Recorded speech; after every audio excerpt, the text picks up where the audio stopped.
সব সময় প্রতারণার আশ্রয় নিয়েছে। প্রতারণার আশ্রয় নিয়ে বাংলাদেশের মানুষকে তারা বোকা বানানোর চেষ্টা করছে।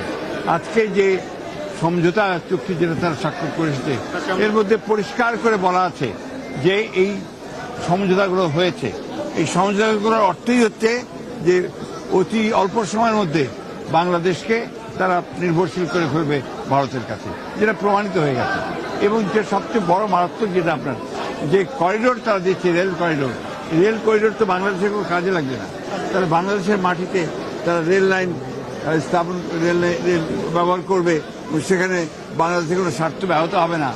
অন্যান্য বিষয়গুলো আকাশ, স্থল, নৌপথে সবখানে তারা আজকে তাদেরকে সেই পার্টনারশিপ দিয়ে দিয়েছে। পার্টনারশিপে আমাদের কোনো আপত্তি নেই, কানেক্টিভিটিতে কোনো আপত্তি নেই। সেখানে বাংলাদেশ কি পেল সেটাই হচ্ছে প্রধান। আমরা তো এখানে কিচ্ছু পাইনি। আমাদের যে পানির হিস্সা, সেই হিস্সাটা আমরা পাইনি। তিস্তা নদীর পানি আমরা পাইনি।